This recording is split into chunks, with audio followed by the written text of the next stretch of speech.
Thank you. All right, I'm going to go ahead and call the Warrenton Board of Alderman meeting for Tuesday, July 17, 2018 in session. I'd like for you to please rise for the Pledge of Allegiance with us, please. I pledge allegiance to the flag of the United States of America and to the republic for which it stands, one nation, under God, indivisible, with liberty and justice for all.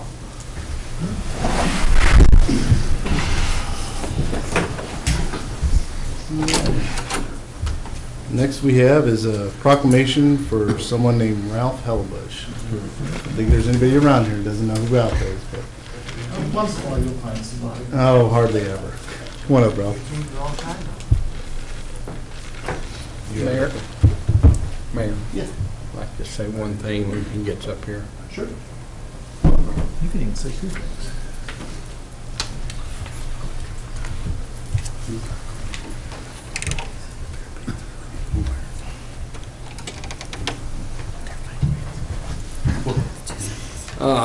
I'd like to say a couple of words. I had the distinct pleasure of working with Ralph for 25 years on the Amherst District Board of Directors. And when we hired Ralph, he was still working part-time for the National Guard. And even then, you could tell he was a dedicated individual. And I don't know anyone in this community that's been more dedicated to his job for some over 30 years than Ralph. I've seen him out at midnight, 3 o'clock in the morning, 6 o'clock in the morning, and he has helped direct the district from one van ambulance in the beginning up to I think 6 ambulances now, 5 locations. He is a true friend and always will be a friend. Thank you. Can I make a comment? So I had the pleasure of working with Ralph at the start of 911 many years ago when the whole idea of 911, the phone call started, and I volunteered to be on the board, and I think I ran for 1 term, and Ralph was always there, was a great leader, facilitator, and it takes a real challenge to start something new, and he was very active and involved in that and did a great job. I just like to agree with what Alderman Miller and Alderman Knott said, and I had a question, and that's what the hell is Miller doing out at 3 o'clock in the morning? I was on an undercover job. Craig, that was one of the best kept secrets.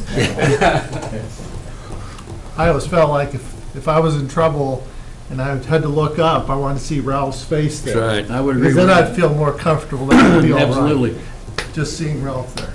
Something ever happened. Pleasure to have you. It's so nice to hear these things. I've worked with you hand in hand. I can give you the other side, but I won't. It's always been a pleasure working with you. I'd like to read on this face. I don't mind. Proclamation, whereas Ralph Hellebush has served the citizens of Warren County, Missouri as an employee and CEO of the Warren County Ambulance District for over 36 years, and whereas Ralph Hellebush is the only employee that has been with the Warren County Ambulance District since it began full operation in 1982. He has seen significant growth in the community with the need for 4 operational bases and nearly 50 employees to respond to over 4,400 emergency medical calls per year. And whereas Ralph Hellebush has shown dedication and commitment by volunteering and attending many of the organizations in the community, serving in Desert Storm, retiring from the Missouri National Guard, and serving as past Warren County Deputy Coroner, and whereas Ralph Hellebush has saved countless lives by donating more than 619 units of blood. Is that what happened with the eye? Yeah. And blood products, and has received the Blood Services Award from the St. Louis Red Cross. And now, therefore, I, Mayor Eric Schluter of the City of Warrenton, on behalf of the Warrenton Board of Aldermen, recognize Ralph Hellebush for his years of public service to the community and congratulate him on his retirement from the Warren County Ambulance District. I'm gonna say that, I'm gonna say, I know you're not gonna retire, because I know you're still gonna have your hands in it, because I don't think you can ever do that.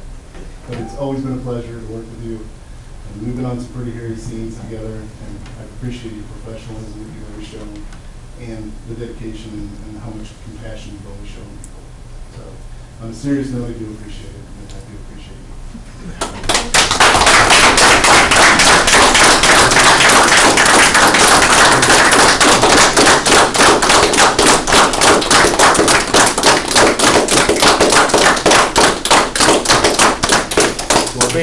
Speech. I'll just say a few words and I'll shut up. One few words, my voice is changing. As a lot of people know and probably don't understand, that it's just not one person that runs the community. Look at what we have up here on the board. As Gary said, it wasn't just 1 or 2 terms that he served. Gary's public service, Greg, all those on down the line. I mean, it's just nice to see a community that is willing to work together and cooperate, and that's what it takes. And there's no one person that pulls it off. So, I mean, in respect to everybody, I just want to congratulate everybody for the work that they have done, to make Warrenton the community that it is to live in. And with all my joking, let me specify to people, Ralph and I have worked together for 18 plus years now. And we've gone to some really bad scenes, really good scenes. So the joking that I do is all in jest, because we both like to tag each other, but there's nobody I'd rather be on that scene with than you, Ralph. Good. Appreciate it. Sorry I have to leave. I got the Veterans Memorial dedication coming by all means. One quick sentence. To really know how Ralph Hellerboy's, what's in his heart, I've seen many occasions when he will be at an auto accident scene at night and transport the person to the hospital, come back, get in his vehicle, and go share with the family and help them get through a tough time. I've seen that time and time again. Something he didn't have to do, but that's what Ralph does. So, thank you. Thank you, Ronnie. Thank you, Ralph. Next item will be the consent agenda. We have the regular and executive session meeting minutes from July 3rd, 2018. And I'll entertain a motion to approve the consent agenda items. So moved. Second. Motion made by Alderman Schultz, second by Alderman Costello. Roll call vote.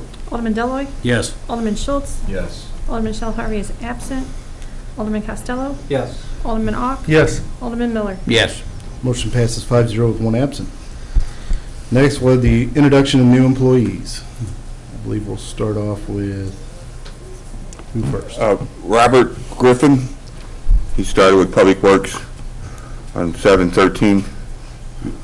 Welcome. Welcome. Welcome aboard, Robert.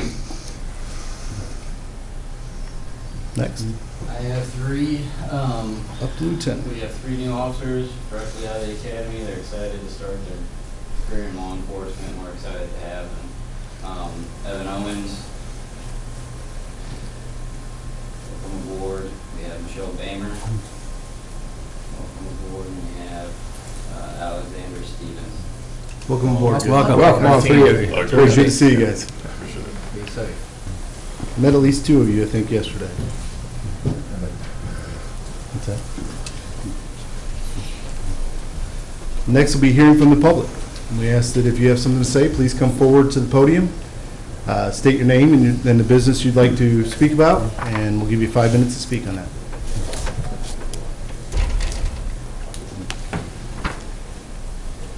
Not seeing anybody, we'll move on. Next will be Board of Alderman comments.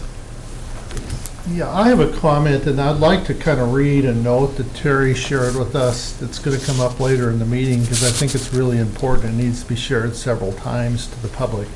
And when we did the intersection, or the interstate exchange, we told the public that we would do everything we could to be as cost-effective with the funds and to make sure that as quick as we could, we would try to eliminate the sales tax that was voted on by the taxpayers. And so Terry wrote our notes in here. It says an additional payment was submitted for the state loan funding the interchange construction in the amount of $1.5 million. This additional payment resulted in shorting the loan period by 2 years and reducing the overall interest cost by $892,914.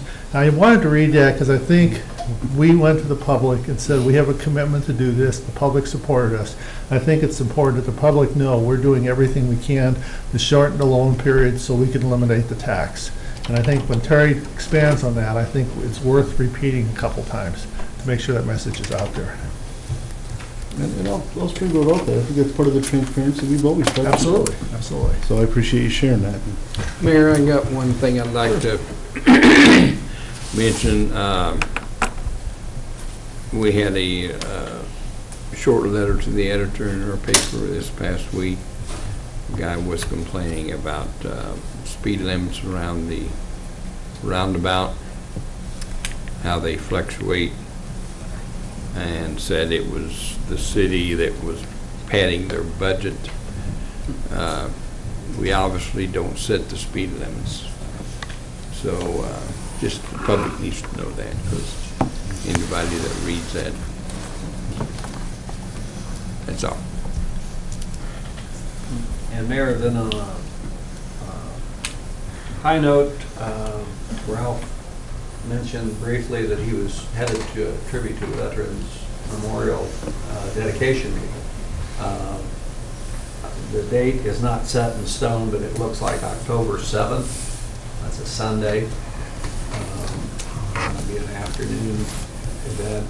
Of course, they, like we, are trying to get all the dignitaries and perhaps a flyover and some other things to happen, so they need to get started on that. That's not set in stone, but it's looking like a early fall dedication. It'll be a Sunday afternoon. Gives us a little bit of a proximity. Yes. Excellent. I like the fact that it's going to be afternoon. Get the church and everything else out of there. There you go. Anything else? I'm not sure the deadline, but I think it's worth mentioning we've got our citywide yard sale coming up on the 21st. I don't know, can you correct me when the deadline is to submit if you're having one to get put in the... I believe that's already passed. Already That passed. was Okay. Monday. Put your thing in, but you can have a yard sale on the 21st anyway. It's Make it aware. So where are the booklets going to be available? The city's putting together a list. When are they going to be available and when? Thursday and Friday. Thursday and Friday. They have to be at City Hall. They'll be available at City Hall out here in the lobby. Okay. And then on Saturday, they'll actually be available out of the streets. Okay, great. Good job. Anything else? All right. Next is the mayor's comments. I'll tell you, I'm going to keep it short and sweet because I think we got some other discussion topics that are coming up that are going to buy up some time on today. So I'm going to pass on it and tell you that we're going to move down to request for funds from Missouri, from the Missouri Main Street Connection Cost Share Grant, and I believe Bob's not available to make it, right? He's not here, he had a death A in family his emergency, family. yeah. And I think two other people were supposed to be here that were familiar with that, and I think he gave information to some of you individually, didn't he? Some, yes, but not, I mean, I think there was some questions I have around been out it. of town and missed the whole gist of it. I've looked through the materials. I'm not sure. If you could, just come up to the podium and you can tell us your name. I know we all know who you are, but you can state your name, please.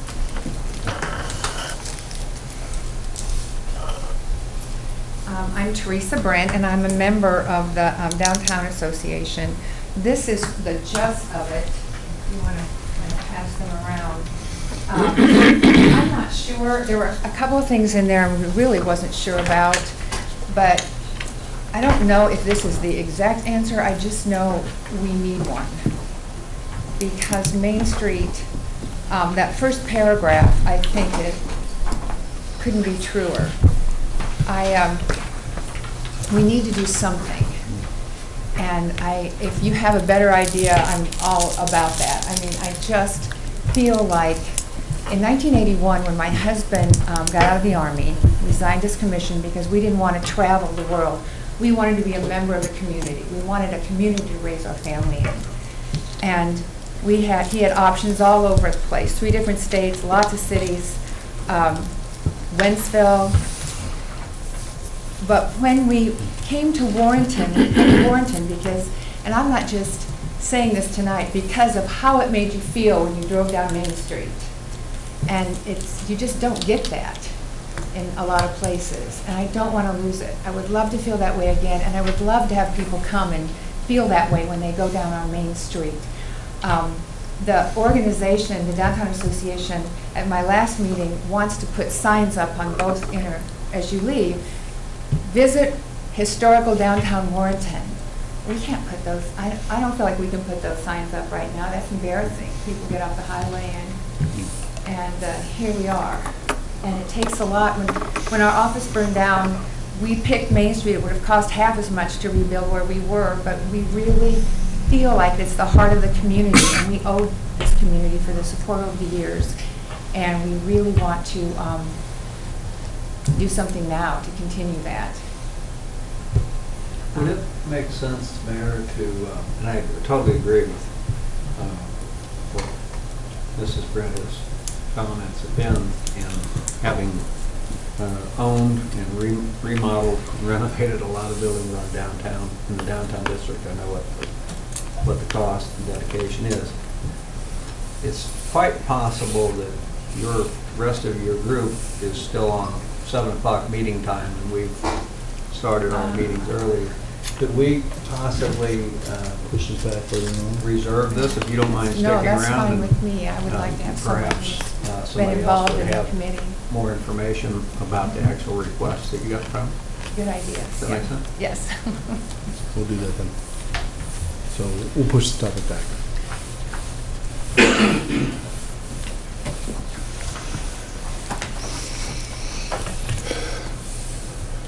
So with that, I guess we'll push back the resolution as well. All right. Next item will be the Rural King RKR request to vacate sewer line and easement. We have received a request from Rural King Realty, and they're sorry they couldn't be here tonight, but had some kind of conflict come up. Their request is for us to vacate the 20-foot wide easement, which actually bisects the piece of property that Rural King will rest on. As part of our sewer line extension, if you recall that we completed earlier this year, we extended the sewer line out to the south roundabout for the interchange so that it's available. Part of that project was to reconnect, if you will, so that this piece of sewer main was no longer functional in order to get that sewer main extended. So there is no use for the sewer main easement at this point. Everything has been rerouted successfully, and there's really no reason that the city would continue to keep this. And with this bisecting that piece of property, it would be impossible for them to build a structure on it. So your recommendation then is to vacate it? Yes. This will be a bill. And we do have an ordinance later on. Well, I hope the public is listening to this, because so often you hear in public, well, Rural King's not coming, Rural King's not coming. And this is one of the first steps where the city's Yes. taken some concrete action to say to the public, no, we're abandoning this property because Rural King is coming. So I think that correct. part's exciting. Yes, very much so. We will be seeing them also at the next planning and zoning meeting. They are changing some boundaries with the Rural King piece of property and Art King's piece of property at the shops at Warrenton. So they have an application in for a boundary adjustment, and we'll be seeing them at the next planning and zoning meeting to take care of that. Excellent. Any other questions on that? And like I said, this will be a bill later on the agenda. All right. Moving on to the discussion topic. They have to talk about it. That way in case they wanted to come talk about it. Discussion topic today will be the age limit for unsupervised children at the pool. Before we start that, I'm going to let you know, Alderman Ock, I had gone up and spoke with management as well as City Administrator Terry Thorne has gone up and spoken with them. I think they were a little short-handed to be able to come down here and address any topics. That's right. So I do apologize that they're not here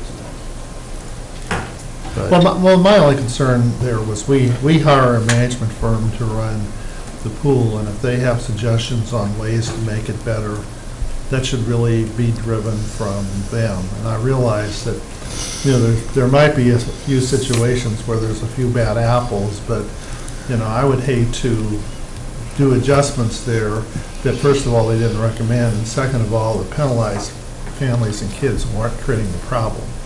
So if we have somebody, in my thinking, is creating a problem pretty consistently, we should be really strict. If you're creating a problem, you're out.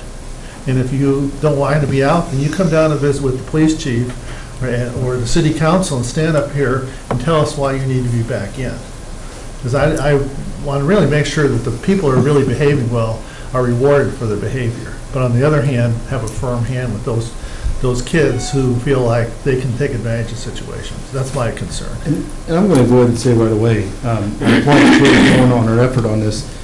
She saw unfortunately wasn't able to make the last meeting, but saw the question come up and took a real big initiative on it because she felt like it was a big issue as well.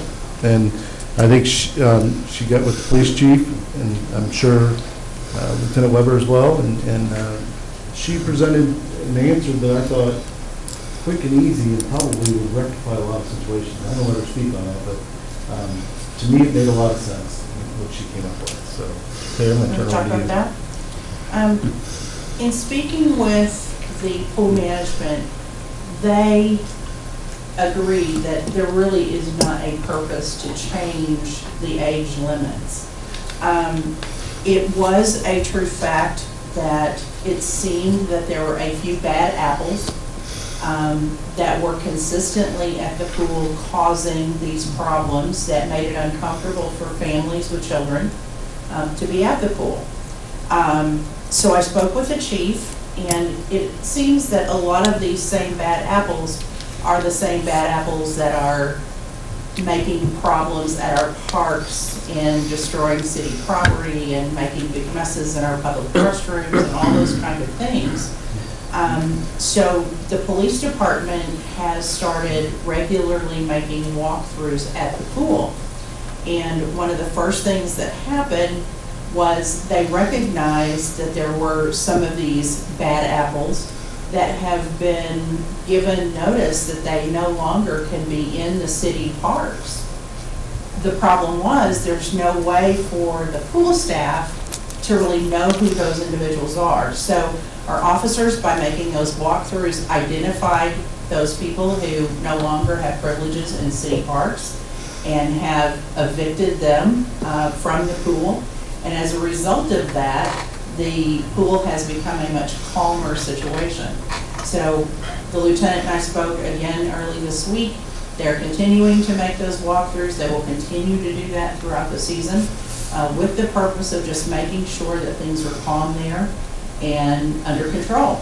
I've instructed the pool management that we take a zero tolerance policy and that I and this board fully support that stance. If there's someone who is not adhering to the rules and who does not want to listen to the guards, then they need to call the police department. Call 911 and have an officer come, and they will take them out of the pool, and they will no longer be welcome at that facility. So I think with the very strong stand, there will probably be some individuals who will not agree with that and will want to take issue with it. And we all just have to be prepared to know that this is how we keep our pool in the family-friendly situation as opposed to having those people there making others uncomfortable. So I think that that's one of the things that we need to immediately do, and we've started that, and we need to continue it through this pool season and carry it over when the new pool opens, so that we're starting out with a full understanding. We're not going to tolerate that kind of behavior. And we're not afraid to say that you are not welcome at the city pool any longer. You've lost those privileges. I think we owe that to the rest of the public who goes and utilizes those facilities. So it's very clear with our pool management at this point. I think the other thing that we can do is, I believe that when a child enters the pool and there's someone at the front desk checking their pool pass or taking their money or however they're making entry, I'm not certain that we are always confirming that the responsible person is there with them. I think there's a big crowd going into the pool, and I think, you know, they say, where's your responsible person? And they're like, oh, they're over there. I'm not sure that we are confirming that. I'm not sure that we are asking the responsible person for identification so we can prove how old they are. And I think we need to do that. It's going to cause some backlash, again, because that means that whoever the responsible person is has to take an ID with a birth date with them to the pool if they're going to be the responsible person. So I'm sure we're going to be dealing with that, but I think this is yet another way to ensure that that responsible person who's supposed to be keeping an eye on their younger brother or sister are there and know that they're responsible. So we'll be putting that message out. We'll put something in the newsletter about that will be coming out in the fall, so they're aware of that as we move into the new pool. And we'll be spreading that word with people at the pool front desk so that they know. So I think we can accomplish more of what we're looking to do by taking these actions than trying to increase the age for someone to be admitted to the pool and thereby punishing those children who go to the pool and enjoy it and are not the problem causing people that are there. So those are the things that we've done thus far. Makes sense to me. I don't think we need more ordinances if we don't have to go that route. So. No, I think a simple offering to help from the police department with the management, I think, is aiding the management, and therefore maybe they're not having to be so heavy-handed. There's a combination of effort there. I think it helps on both ends. Number one, we're identifying some that I'm sure that aren't just in our parks, but I'm sure they're doing things other places in our city that are quite acceptable.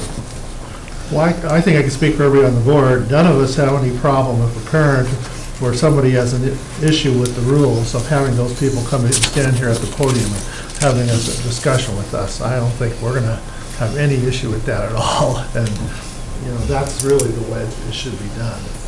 And zero tolerance is the way to go. I agree. Public place is a public place. It's for the whole public to enjoy. Not just a few individuals who want to cause problems. So I agree with the way we're going. I think we're fine. I don't think we need to adjust it in any way unless somebody else disagrees. I like that direction. All right. Thank you, Terry. You're welcome. Taking the initiative.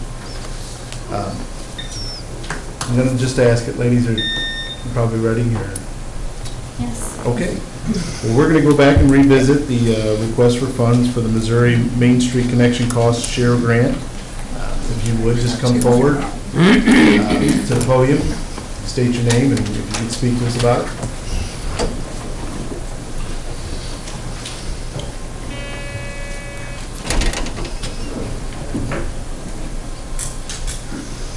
Stacey Blondin with Warrenton Downtown Association. Cindy Burke with the Warrenton Downtown Association. And first, sorry for being late. We thought the meeting was at 7. I was actually half hour early. Before you get into your presentation, could you share with the public your investment into downtown?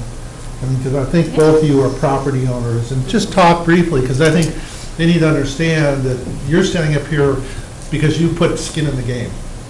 So if you just briefly mention where your business is, did you own a building, or whatever the situation is, I think that would be helpful for the public to understand who's up here. My partner Samantha Richardson and I recently purchased the old Dr. Coons building at 304 East Main, and I've been a part of Warrenton my whole life. I love downtown.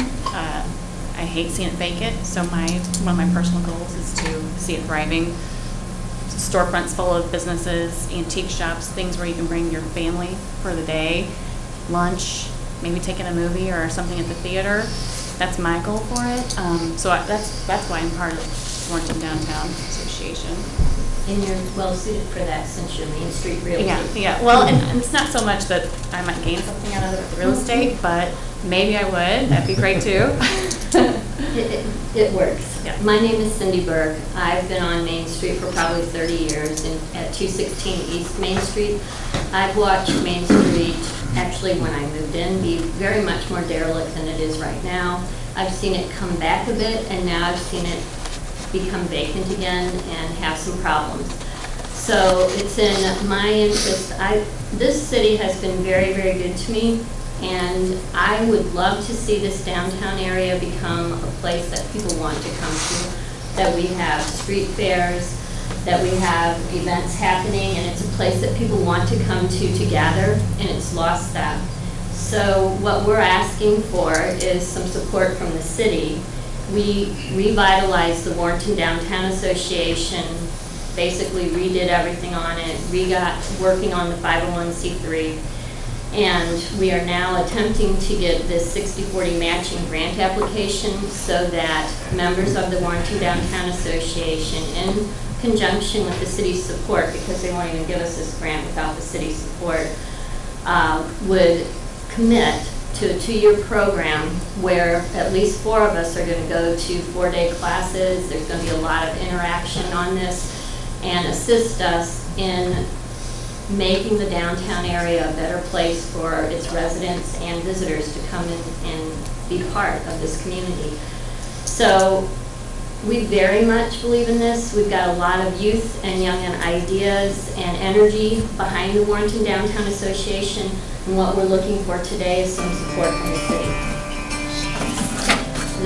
There is some urgency, and in Stacy and my defense, we actually didn't get this application until last night, and I'm sure Teresa mentioned that Bob's father-in-law is dying, and so he's out of the loop right now.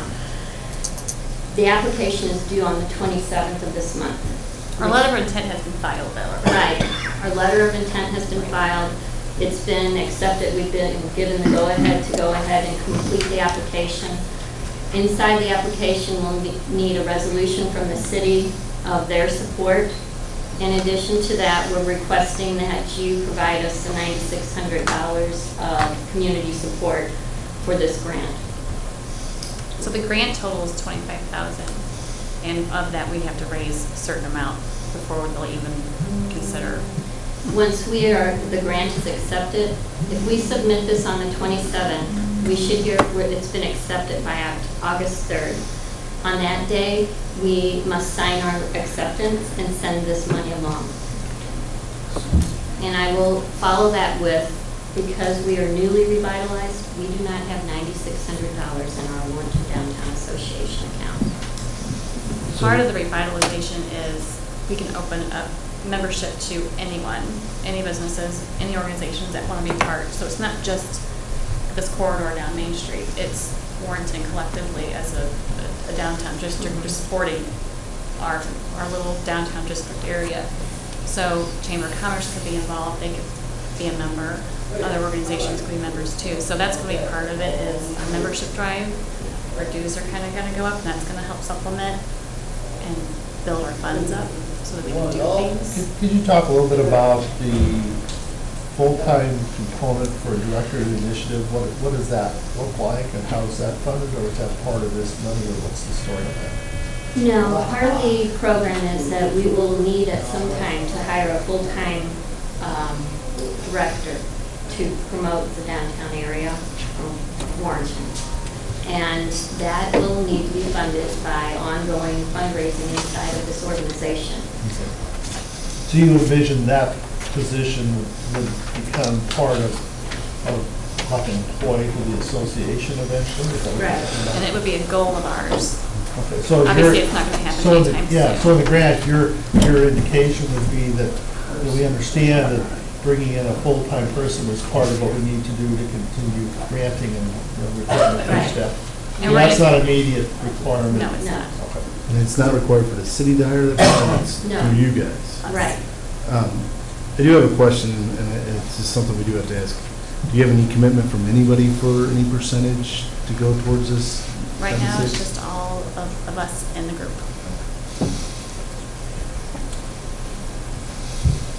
Is all of this, these requirements to be done in the 2-year period? The director and all that sort of thing? I'm not sure what the time frame is exactly. I don't want to speak But about the without knowing commitment for sure. of the downtown association and the city and whoever I supports it. think it's meant to is be a for much, 2-year period.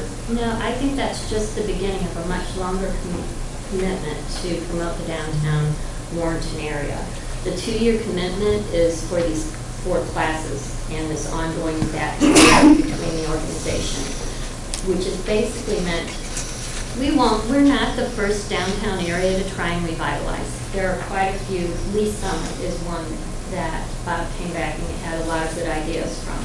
So rather than us trying to recreate this wheel, we can learn from their collective experience, and they can help us not only do this grant, but there are grants inside of this organization for like facade improvement and parks. So it will help us get our face in front of this Missouri Street program, Main Street, and help us know what things we might be open to getting more funding from federal and state. And there's a big initiative to restore historical buildings. So, I mean, one of the questions in here is there a historical district? Is it on the historical registry? Which I'm sure the Historical Society knows which buildings may or may not. I'm sure probably the Schoenberg building is. So there was a lot of questions in this packet that we couldn't answer that I think We're going Bob to looked at be Terry versus looking help for possibly. some answers. Like So population. so you're exactly. talking about, basically it's a starter grant to educate, to point Right. directions so that you can attend these things and do that and then potentially grow the operation. I mean, I think Teresa Brent's comment was, you weren't here, but you made a comment, was we want to put signs up to say, here's Warrenton Historical District, but we got to get to the point where there's something behind the sign as you Something to drive up come the and see. street. So, Right. recognize it's a long process. Right, and that's basically what we're standing here saying. We're committed to this long process. I find myself in a position that I will have time to help with this, and I think it's a good time for us to do it. As a downtown property owner, and I agree that we've seen, Cindy commented, she's seen downtown in poor shape, and we've certainly seen it in better shape. Ironically, when the first stage of the outlet center opened, you could have fired a shot from one end of Main Street at 5 o'clock in the evening and not have to worry about hitting anybody on the other end. And everybody said it's done, it's dead, they're working on it. Ironically, as you know, the prices out on the interstate went up, and all of a sudden there was a renewed interest from downtown, and we had a very good period of time there for when yesterday was all done and all the businesses were thriving. So my interest is in not just seeing pretty buildings. I really appreciate what the Brents have done. I know the amount of work and effort and money it takes to do that. Because I can tell you, I have a pretty building, but it's an empty building. So my interest is how we get to filling those buildings, as Stacy has said, not having a vacant building in the downtown district.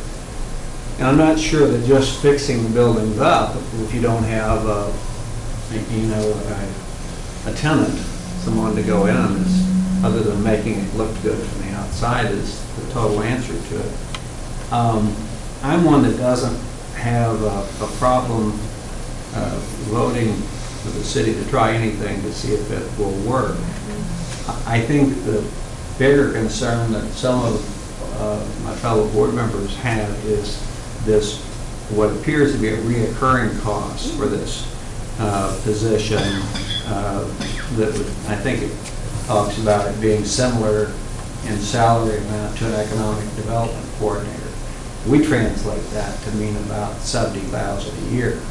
So I think that we need to be sure that we're all on the same page here as to what it is signing up for the grant would be.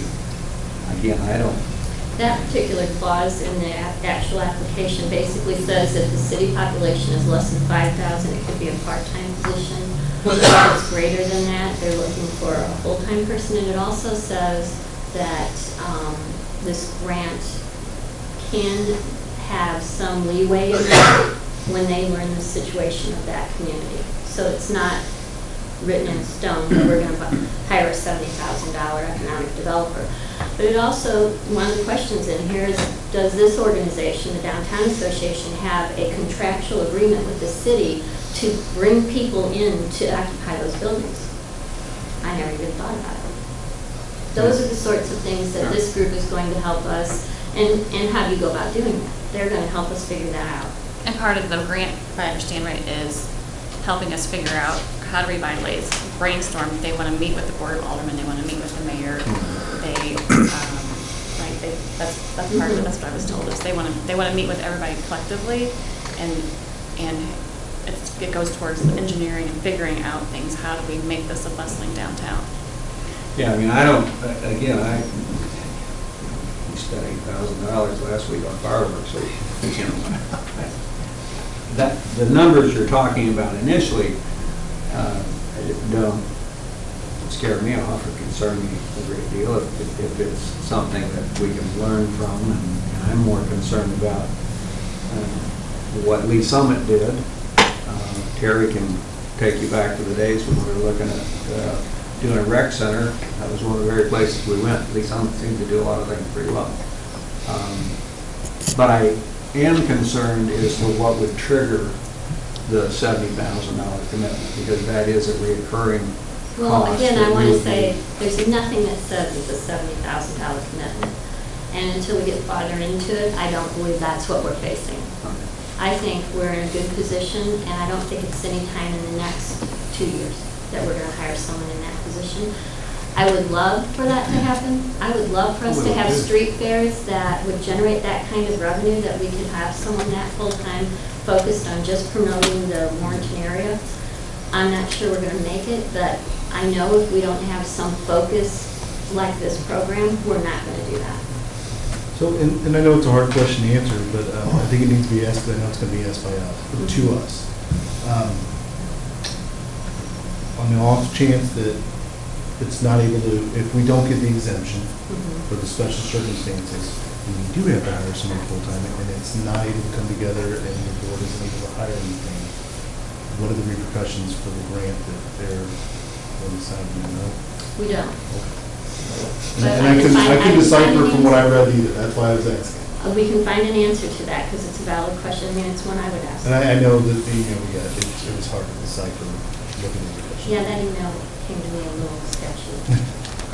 Is there any, I know we've been talking, and I didn't ask you, Terry, is there anything that you know? I don't know the answer to what the repercussion is. I just know that in reading the grant application, it does say that there's a commitment by all the parties involved, being the WDA and the city, to having this position. But it doesn't say what the repercussions are if you don't. Yeah, it wasn't explicitly laid out like the rest of it was. And it didn't talk about time frame or anything.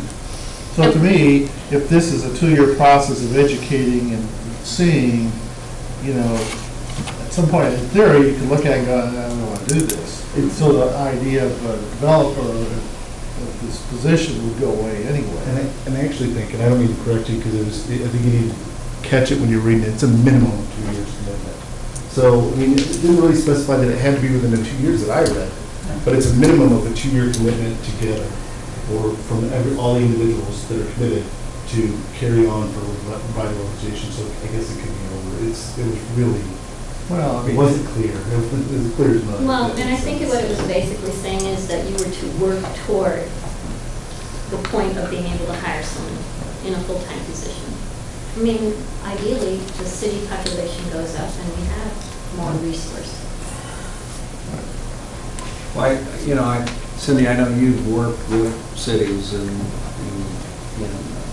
not-for-profits in auditing situations, so you know as much as everyone that one board can't commit a future board to spending money.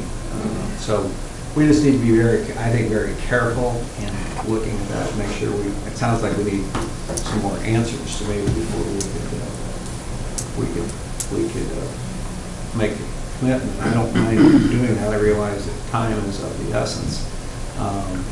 But I think we need to see if we can get some answers to at least that one critical question.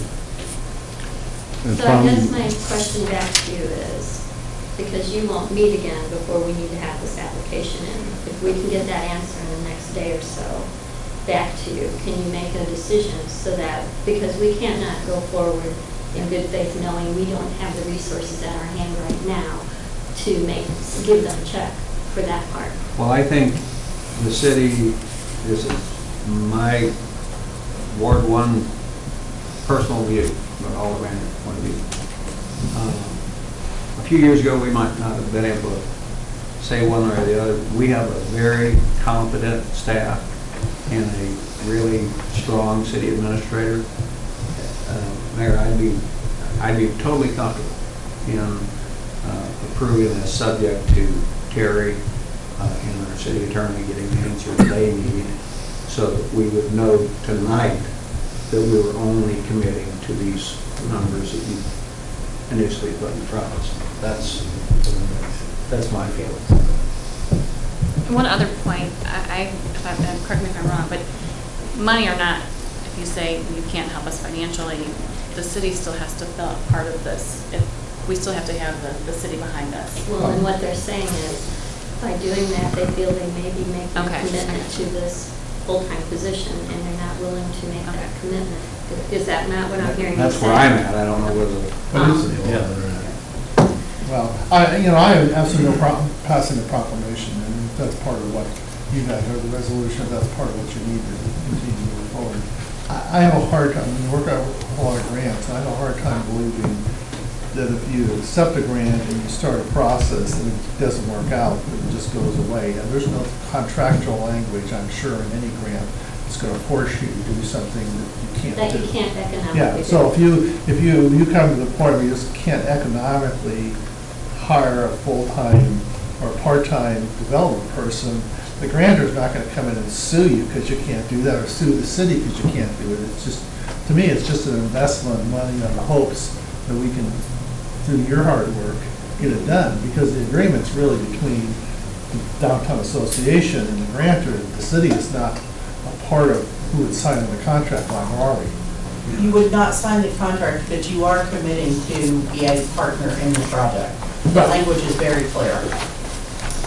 It's basically asking the city and this association to work together in tandem to promote what basically is the heart of the city, has been since its beginning. And at the bequest of this board, we went out, revitalized the Downtown Association, and see this avenue as our best way of coming back to you with the things you tasked us with the last time we were in here, which was come back and tell us what you want to do with the downtown area. In addition, I believe you guys told us you had budgeted money to assist us in the downtown area.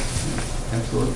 Yeah, to me it's getting an answer to that salary position, because that has long-term effects. So again, I personally am not concerned about this initial commitment for 2 years, as long as we can get an answer to that salary position. But I'm leaning toward Gary. I agree with him. Go through this process, we give it our best effort. If we cannot revitalize and generate enough gumption and revenue to this organization that we can't hire a part-time or full-time person to continue to promote the downtown area, I don't believe they'll come back to us, but I understand your prudence in wanting an answer to that. So we'll get it.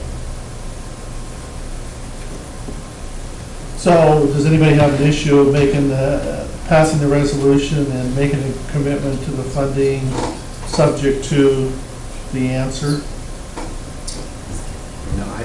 I mean, I think. The lawyer now got involved. Well, I raised this question with Terry, is that the resolution has a commitment to the cost share with the city contributing a set amount of money towards that. So I think that, I don't know that you can effectively pass the resolution. Well, the motion would have to be a motion to approve the resolution and authorize X number of dollars, which would then be dropped into the resolution. So you can't pass the resolution and leave it blank for the dollar amount. Council will have to decide if they want to do this or do they not want to do it. But I mean, is that, I guess, is that clear as mud for some of us? Are we on the hook if we pass a resolution and the answer is that we have to commit for the full time? Well, it just says, Terry and I discussed that because I was not comfortable with the language, but this is what they gave us. Because of the commitment, it's unclear. It says, provided by the Missouri Main Street Program through the affiliate grant, and that the city agrees to participate in the 46 cost sharing grant. So what does participate mean? Does it mean just putting the $9,600 forward, or does it mean committing beyond the $9,600? I do know that part of the continuing ed, they expect one city representative to go to Branson in fall or at some point, like there's a trip. August. Sorry, Gary, yeah. So there is. Anytime, anywhere. Anytime, anywhere, give anything. Well, but I mean, if you read the resolution, it specifically says the program is in training and mentoring services. It doesn't say anything beyond that. It just says this grant is to help train you and mentor you to develop your program. So it's not, the grant doesn't say training and mentoring and hiring a staff person. It simply says, do you want to invest money to help them train themselves and mentor themselves so they as an organization can do this? That's how I read it. I do think there will be some commitment time-wise from the city as far as being behind us and helping support us. I mean, can I ask a quick question? Sure. Maybe clarify this.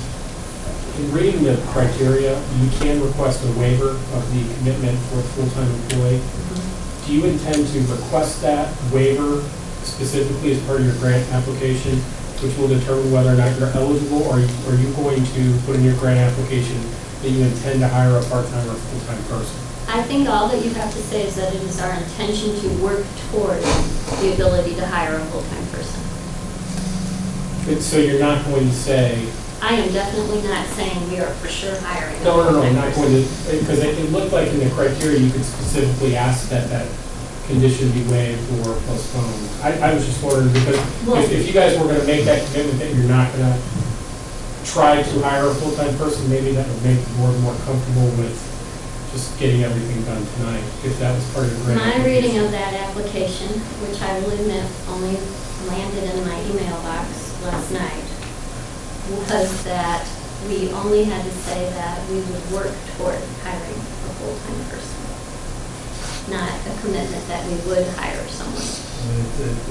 I'm sure it says a commitment by the community to hire paid staff. I mean, it's very specific. well, and just the flip side of that is, I don't want to discourage you from hiring a full-time person. I hope that you are overwhelmingly successful and that's a very logical thing to do. What I'm trying to keep from happening is that the city gets on the hook for the paid salaried person, because on a city staffer, that $60,000-$70,000 converts to about $100,000 a year when you start adding benefits. I don't have to tell you that. You're totally familiar with that. So that's just my concern, that we need to make sure that we as a board, because we're spending city tax dollars in doing this, we need to make sure that we know what we're committing to. And Cindy, just for clarification, I think if I'm right, our attorney was advising us, there is a clause in there that says the Missouri Main Street Connection Board of Directors may grant exceptions for special circumstances following a written request by the program for that hiring of that individual. I think what he was asking is, are you planning on trying to write something for that special circumstance, saying at this time the economic... Well, obviously the economic cannot hire someone. I mean, and I think And they know that. They know that. Yeah, when they read your Because app. I've actually been in contact with Keith at this organization before I went ahead and got the not-for-profit set things up to make sure we have the correct not-for-profit. But I just want to be clear, because I think we're still not clear. You're going to have to write a separate request from the grant. They're not just taking off the grant. It's going to have to be a separate request saying, we don't have the funding, or explaining the situation as to why Well, I have that no part problem for doing hiring a director may be exempt. Well, let me ask counsel. So, I mean, this whole argument seems to be around, what is, if we pass a resolution and Downtown Business Association gets the grant, what is the obligations of the city that can be enforced?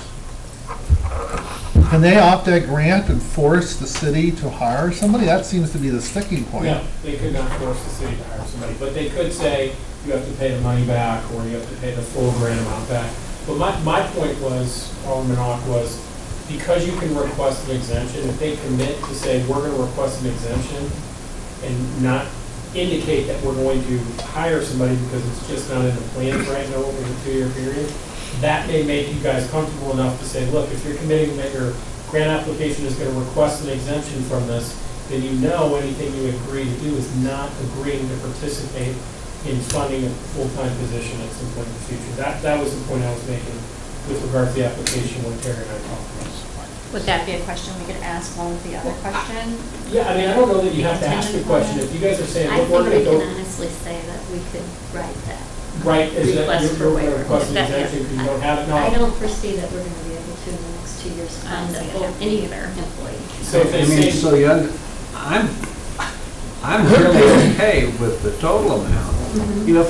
If these folks are as good as they say they are, grant or no grant. If, from a city perspective, we put together, these folks, prior to me getting on the board, set aside $300,000 to try to enhance, renovate Right. the downtown district, and made some efforts in that area, buying parking space and those things. So I have less issue with whether we get a grant or not get a grant. Is this an organization that we can send your people to and some board members and perhaps some staff, that we can get some really good ideas and get us moving in the right direction to... That answer is yes. What? That answer is yes. Okay. Well, I understand the city of Warrenton is actually a member of this organization.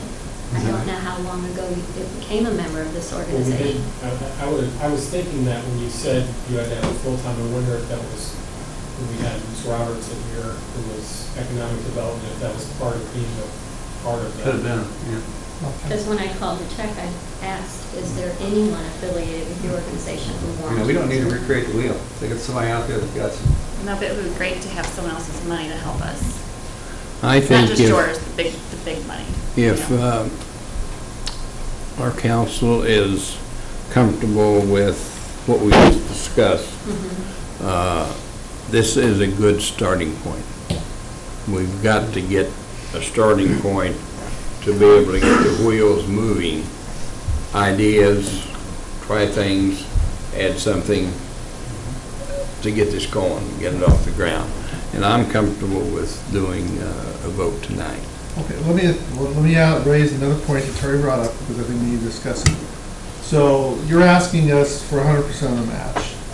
One of the thoughts was, should the Downtown Association participate a little bit in that match?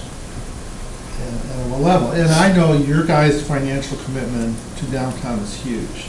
But we also know there's probably people in the Downtown Association, whose commitment is nothing.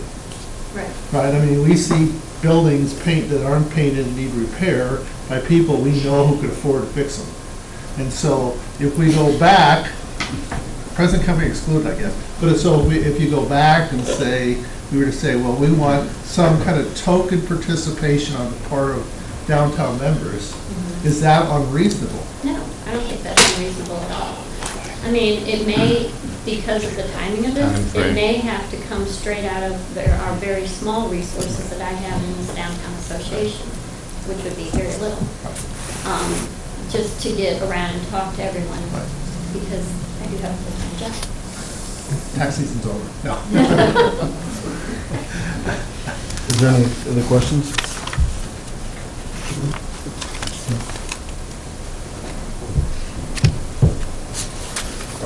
my, well, I'm sorry. Okay? My concern is, we have a lot of momentum right now. I don't want to squash that. If we don't move forward with this, it's a year before we can apply for this again. And I also say that it's my own interest might not entitle. Not that that should impact it.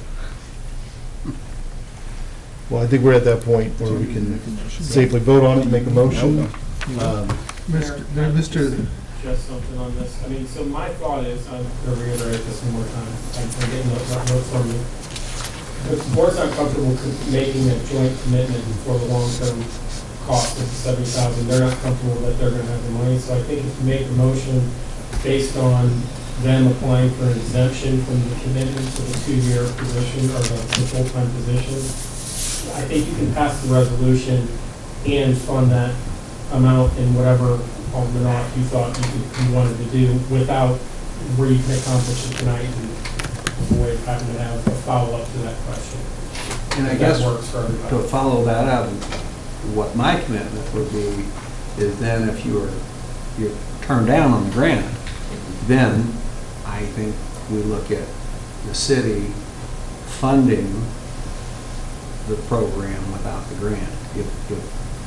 I'm still interested in their knowledge and what they can show, train your group and our alderman and perhaps a staff person, what they know that they've learned in this process. Yeah, and to your point, Greg, we've talked at all ad nauseum before about hiring a firm to come down and look at downtown.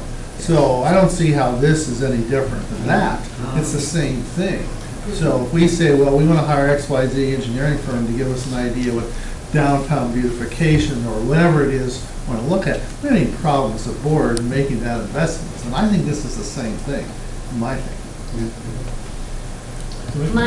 From my calls with this organization and from the emails I'm reading that Bob has forwarded to me, I think there is a very good possibility that we will get this grant, which means 40% commitment of the city on this program.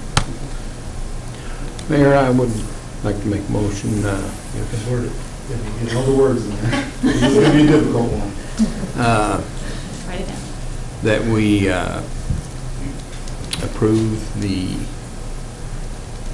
grant they're asking for with the caveat of our counselor has mentioned between, what's the wording? That they contingent on their application requesting an exemption from the commitment to hire somebody full-time within the 2-year timeframe. The only thing, I was going to say, the only thing I'm going to add is to fund the 40% in the full amount of $9,600. Right. Just so it's So on. you just said. Motion been made. Second. I have a question. I would actually ask to be not the second, because I do have a conflict. And before I get a second, there is a question from one of the aldermen. So you don't feel this will handcuff you all, right? I don't. I'll entertain a second to the motion. I'll second. Motion made by Alderman Miller, second by Alderman Hawk. Roll call vote. Alderman Schultz? Yes. Alderman Shell Harvey? Yes. Alderman Costello? I'm going to abstain because I own property in the district. Alderman Ock? Yes. Alderman Miller? Yes. Alderman Delmer? Yes. Do we need a separate motion on the resolution? We do, but give me a moment. Motion is passed 5-0. I'm sorry. Mayor's going to catch up. Motion is passed 5-0 with one abstaining. And then we'll move on to the resolution. Does anybody want to speak on the resolution? Or have questions on the resolution? I make a motion that we approve Resolution 324 related to the Downtown Business Association's grant. And Alderman Ock, if I can just add, 40% is the fill-in percentage, $9,600 is the dollar. Right. Our motion. I'm sticking to it. Motion made by Alderman Ock, seconded by Alderman Schultz. If we could have a roll call vote, please. I need to read it first. Oh, I'm sorry, go ahead. A resolution of the City of Warrenton, Missouri expressing the city's intent to endorse and participate in the local Main Street program's cost share grant.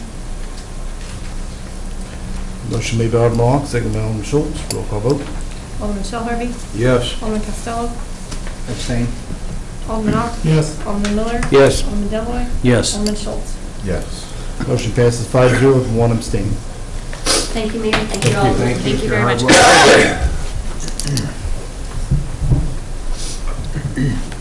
Next, we'll hear from City Administrator Terry Thorne.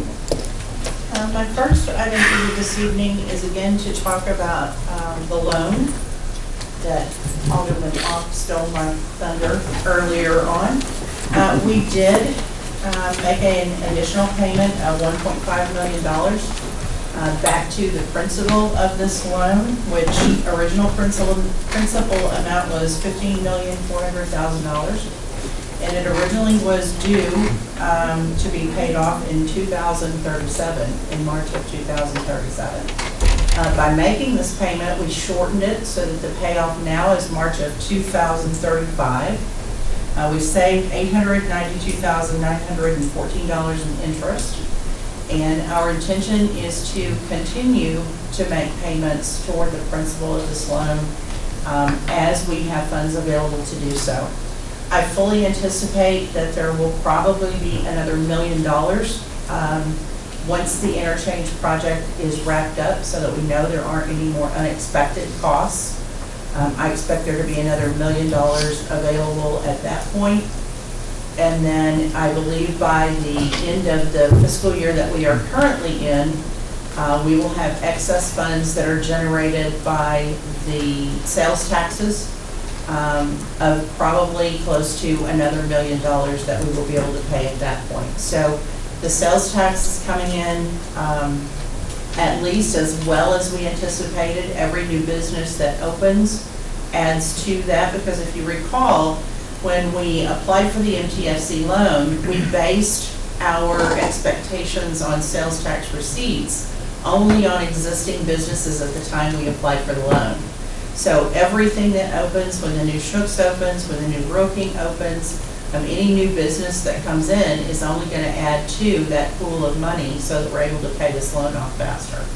So I would anticipate that we will make at least one more, if not 2 more payments during the course of this fiscal year to continue to try to pay this loan off more quickly.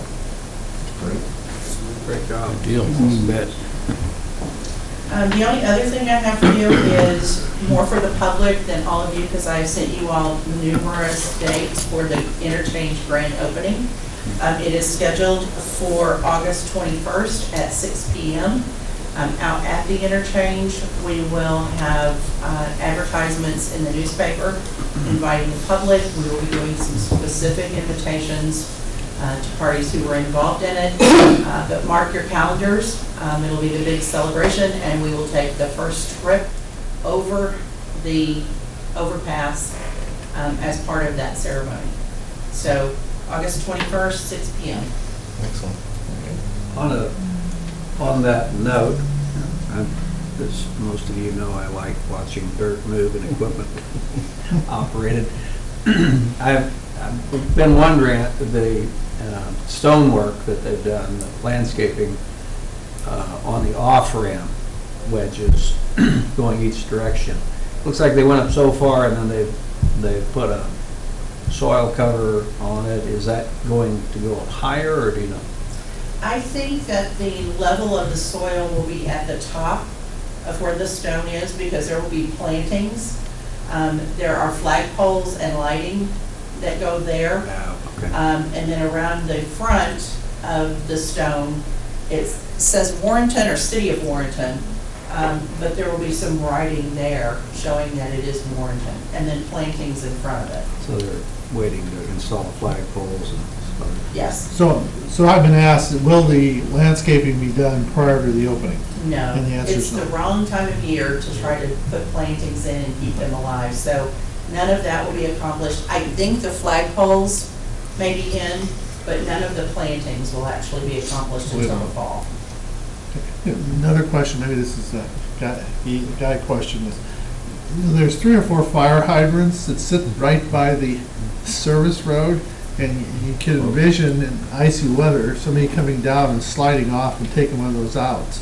Are they going to put like protective posts around them, or do we have a shut-off close by, or what? There's a shut-off in each hydrant, so if one does get clipped, and they're breakaway hydrants, so when they get hit, they break, and not like you see the old shows where water shooting up out of the ground, they shear it off and it's shut off. Okay.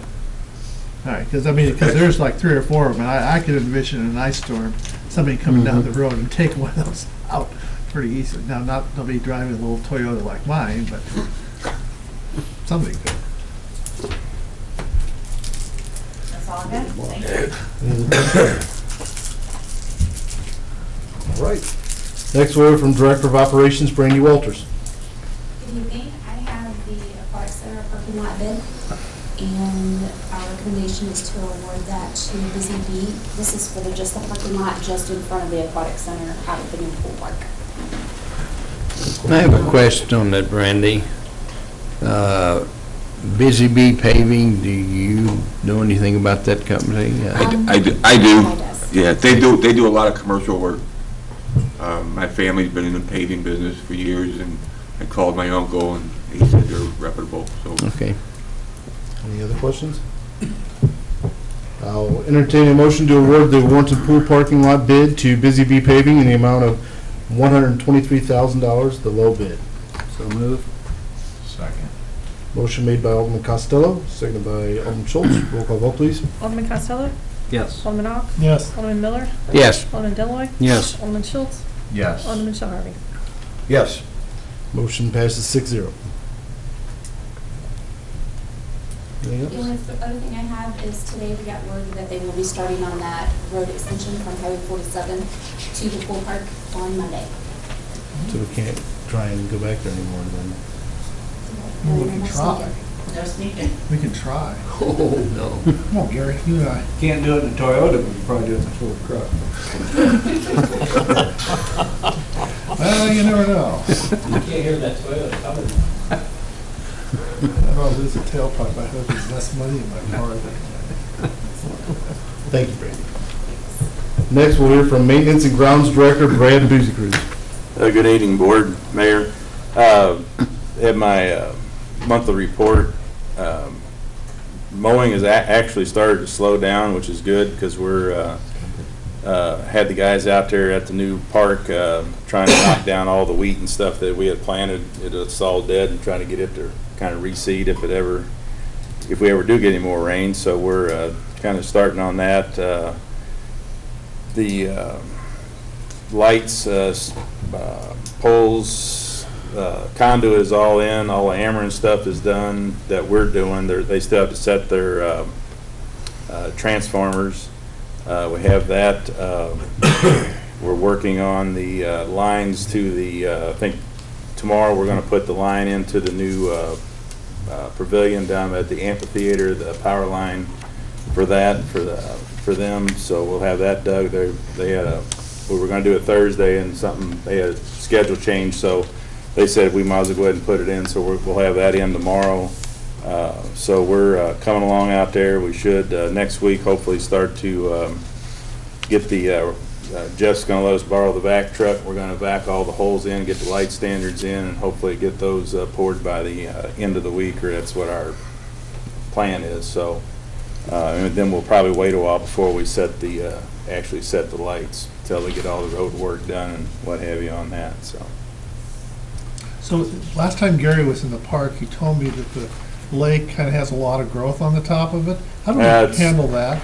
We'll get to that later. I mean, right now we just wanted to make sure the dam held. That we had that big cut in the dam. Right. We were kind of concerned that wasn't gonna, go back since it was down so far. And usually you have to come in and put bentonite and everything else in it. So far it's been holding. So I think we've got that. And then we'll address once we get everything done, get everything mowed, then we'll go in and address the vegetation, which is more just spraying it and killing it, and then kind of see where the line's going to be at.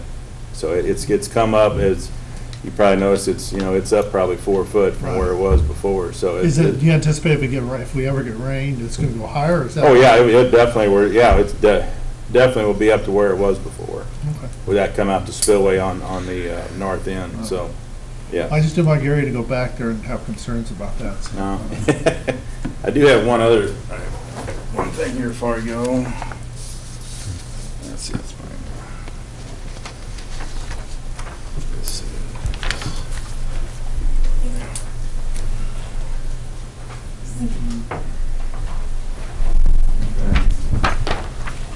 I'll pass these out. This is the summary for the Tree City USA program that for this year. Missouri is ranked number 2 in the United States as far as Tree City communities. They have that's a pretty big thing because we're 100% with our normal. I think we have 104 Tree City communities in Missouri.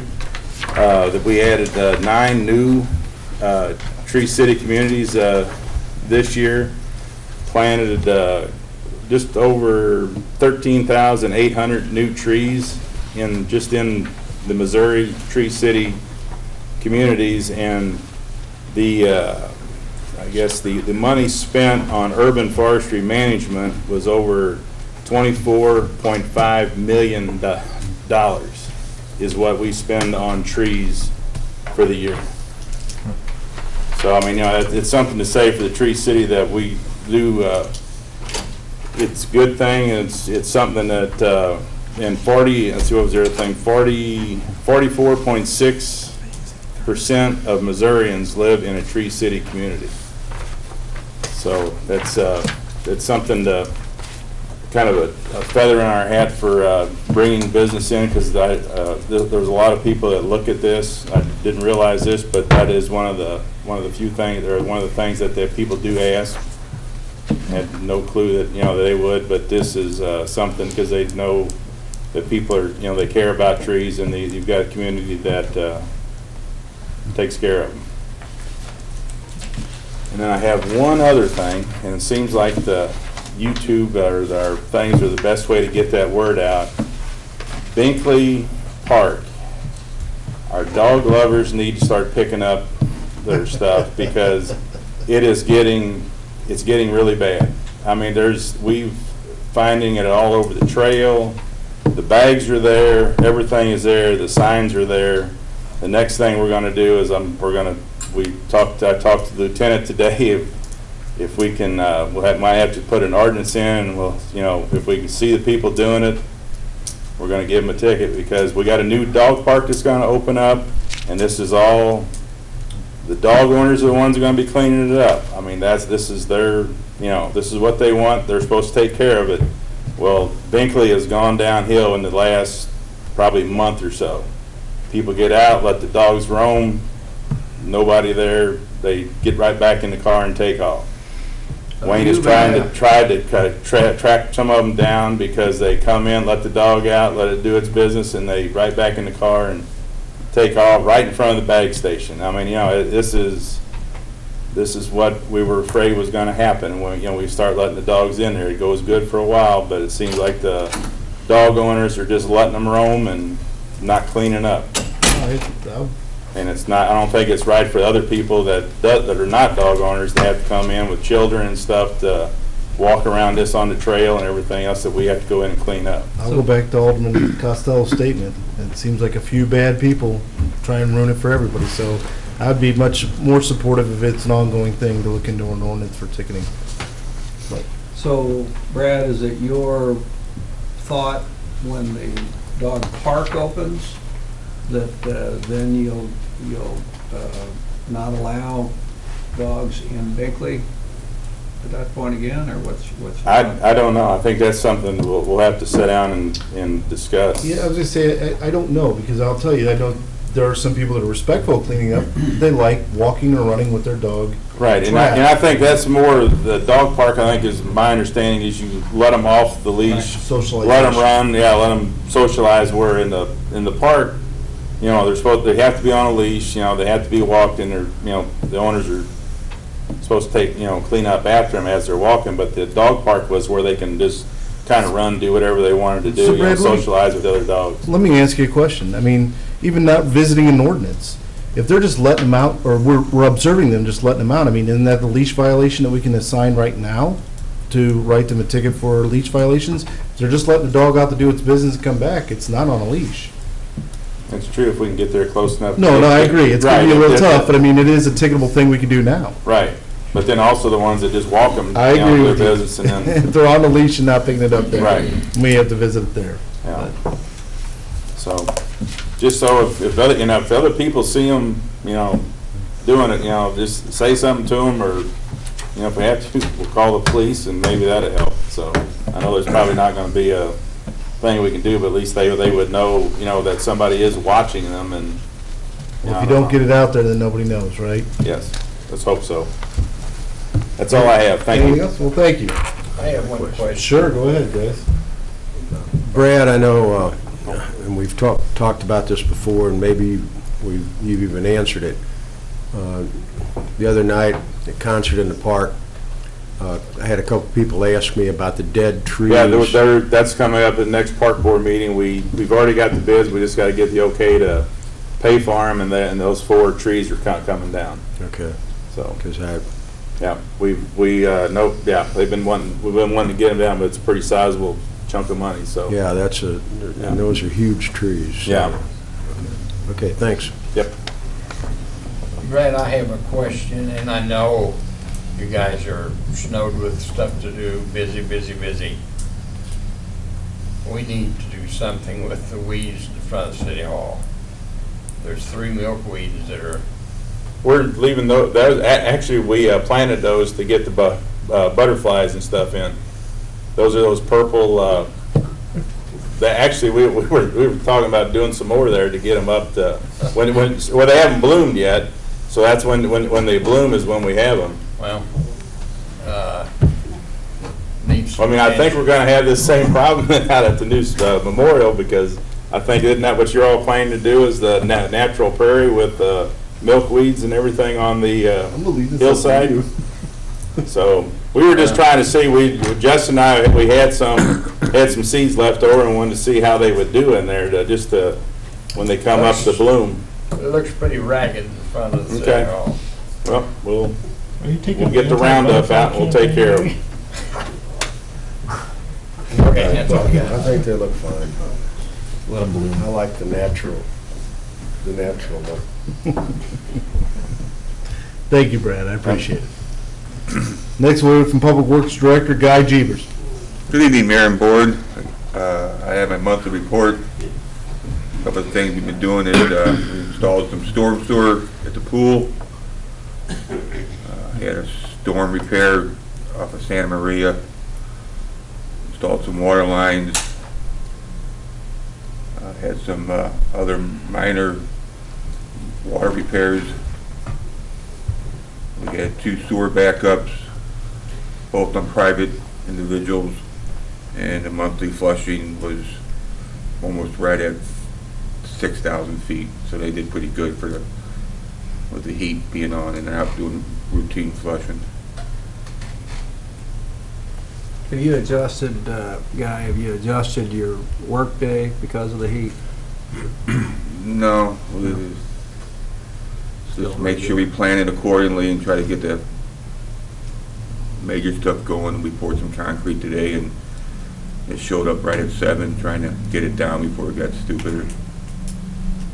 Just kind of working through it. I know they got the islands poured out at the pool park, so we'll be moving forward with that and getting it rocked and paved. So. Any other questions? Thank you. Thank you, I appreciate it. Next, we'll hear from Lieutenant for the Warrenton Police Department, Brandon Weber. Good evening, Board, Mayor. The Warrenton Police Report, our calls per 12-hour shift are very similar to last month. Nothing really has changed there. There's less calls, 90, 89, something like that. Not much change. CID report. Sergeant Detective Unger, he has closed 7 cases. He closed 7 cases in June. 5 of them solved, 2 of them unsolved. It's a pretty decent solve percentage. he's also put in a lot of time, anything I ask him to do, he does it for us. So anything that's been a problem as far as property damage, wolves, anything else, he's willing to chip in and help us out a lot with that. Both of our detectives. Detective Tanner, he's closed 5 cases, 4 of them solved, 1 unsolved. That's a good solve percentage there as well. He recovered $14,000 worth of property. It was a stolen vehicle. Again, those guys are always willing to chip in when we actually come in here. If there's any problem that is brought to our attention, they help us. As far as drug-related incidents, last month, we're up to 27th of the month. Those numbers are increasing, so that's a good thing. Our guys are out there doing some self-initiated things, and they're playing more drug-related numbers as a result of that. 4 of which resulted in felony charges. I believe we've seen a monthly increase in that, so that's a good sign. Road traffic safety, they're doing a job out there as well. The issues as far as it like they've been addressed, I think it's helpful. They're out there, they're more visible. Yeah. Even if it's given a warning, they're visible, they're in the area. Again, they've addressed those problems and the pool, they've addressed those. I think we've mostly remedied that issue and we'll continue to evolve through other parts and also the problem areas on Main Street, and that's been addressed. They're driving through there more often. We actually have some night shift guys that are walking through that area to address the problems on Main Street. So we're doing a good job with that call is permitted. Animal control, he continues to do well. I think she handled 77 calls. And she does a great job with their running control structures. Any questions on anything? Well, I want to give our animal control officer kudos. She recently dispatched my raccoon and helped me capture it. And she was very professional, very good to work with. I think we need to be proud that we have an employee of that caliber for the city. She is an asset to the city. Yes, absolutely. Very good service. She provides very good service. Yes, very good. She's very good.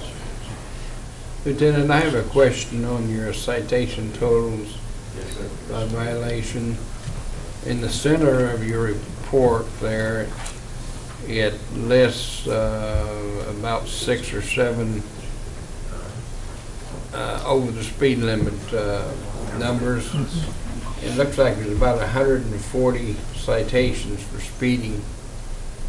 I see, where do most of these take place? I mean, is there a pocket where you find people speeding more than others, or is this a general? We had the safety concerns up north related to the sidewalks and everything else that's been discussed. So we focused some enforcement in that area to kind of remedy those safety concerns and make sure that people are paying attention to the speed limit. It's going to be a dangerous area. Some of those numbers come from that area of pipelines. Some of it is 47, that's the main strip through town. We focus enforcement there. There's a traffic issue in the evenings. You see a lot of traffic up there at lunch and in the mornings. So, to make a safe place of travel, we will be visible up there, and if we have a reason to stop somebody, we'll stop them if they're getting a warning or issue a citation. It tends to slow everybody down, which is what we want. I believe at board request, we sent more cars, more personnel to North 47. In fact, I think we made that commitment in front of that group. Came down to concerned citizens about the safety issues out there. And I would just say that I drive 47 quite a bit, not North 47, but let's say between Main Street and Aldi's. And I try to stay at 30, and it's rare that I don't get past. Now, I'm not saying they're doing 50, but I'm at 30 and everybody's going on by me. So I think that's a a call that the officer has to make. You know, if they're doing 3 over, 5 over, whatever, they're probably not gonna stop them, but there are times that they're much over that. Some of them big rigs too, don't they? So, with that being said, I know some people, by nature, will say we're sending people out to go make money. I just want to make it note, because I know people out there on YouTube and maybe can't see it. The numbers for citations were at 323, correct, for this month. I believe the traffic stops, and the citations don't necessarily just do traffic stops, they do a wide variance of different things. Traffic stops were 428. We do give warnings, and we just ask people to start complying with the laws. It's not that we write every single car that we have going on there. So I want it known that even though we may say do traffic in a certain area, it's not, we didn't say go write citations in a certain area nonstop. So there is leeway given in accordance to this. Right. And so warnings about 60% of the time, we are writing citation, that means 40% of the time. And don't quote me on that, it's always close between 50 and 70. It's always around it. So we, every month, we are doing warning classes. Most of our speed, if you look, is going to be 10 or over, most of the citations. I think the abundance of it was between 11 to 15 miles per hour, if I remember right. So, and not only that, red lights, it's been an issue that has been brought to my attention, so we're going to enforce that. That causes a lot of motor vehicle accidents, or failure to yield the vehicle and off controls, and vehicle causes motor vehicle accidents.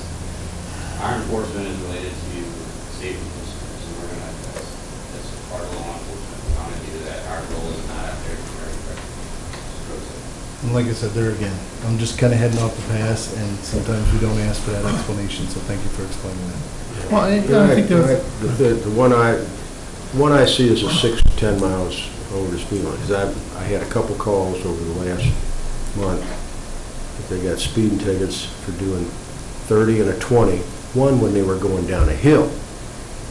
And I think that's maybe, and again, it's the officer's discretion, but the hill he's talking about, I know, and I ride my bicycle there, and going down that hill, I'm probably going over 20, just letting it go.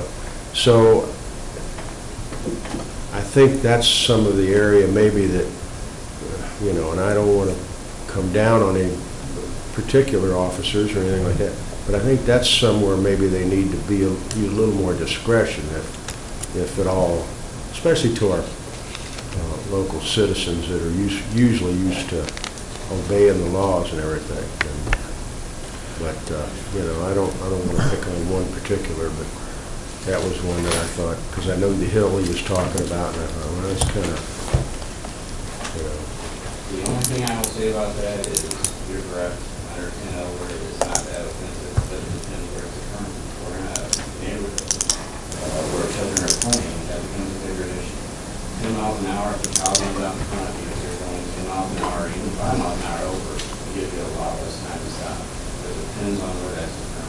No, I realize that. This was a, you know, a Sunday, I think, and it was, you know, so it wasn't a child deal. But I'm just thinking, I know they use discretion, especially, and I know we have it where Brad and I live right off of it. I know during the school year, 20 is a very good speed limit because the kids walk down the middle of the street and everything. So, but I'm just thinking, you know, hopefully they're using that discretion. And I will stress that that our officers have discretion, and they will continue to use that. And it depends on what they're seeing out there.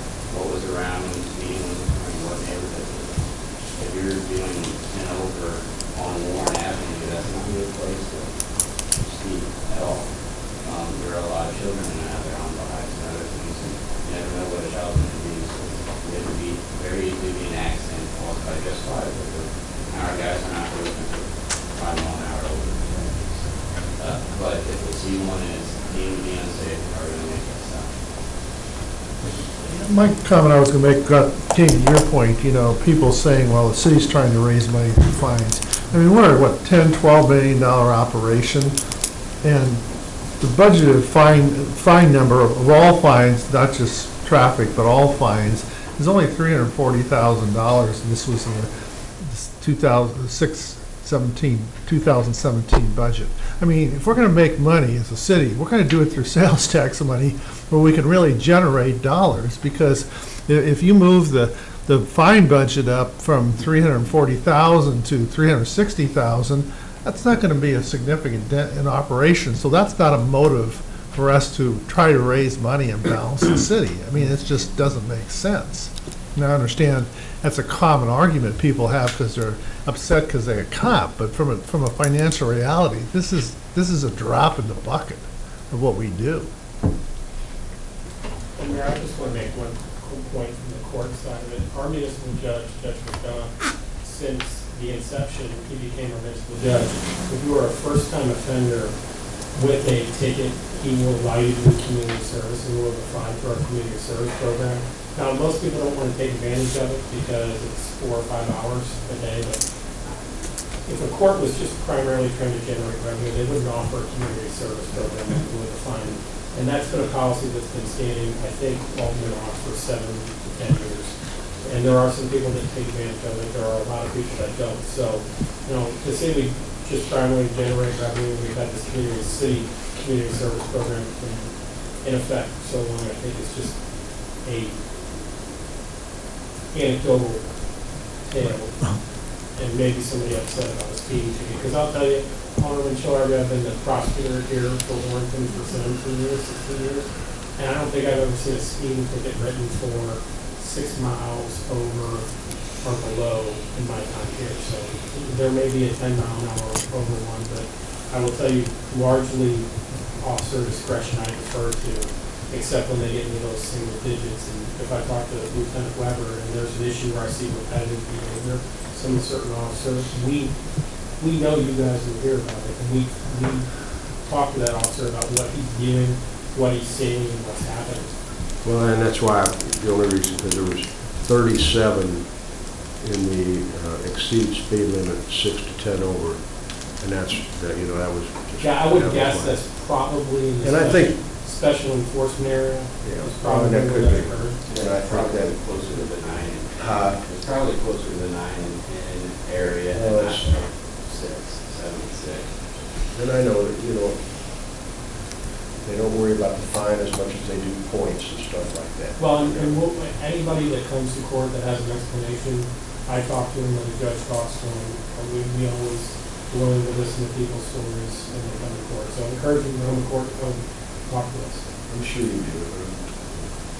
I mean, the flip side of that is last evening I went to the Tribute to Veterans meeting out at the emergency ambulance facility on Fairlane Road, and as we're turning into Fairlane Road, there is a young individual riding a bicycle on the southbound edge of the road this far. And I saw him. He was getting real close to the entrance. I was going to turn, and I stopped. His eyes got about that big. But there's a case where if I wasn't paying attention or was going too fast, you got the potential for injury or death. So, you guys got a tough job, and I just think you have to recognize that officers are going to use the judgment. In speaking to the discretion of the officers, I'll tell you a short story. I pull up to a stoplight in Warrenton, and one of your officers pulls up next to me, and I did not have my seatbelt buckled. He looks over at me and goes like this.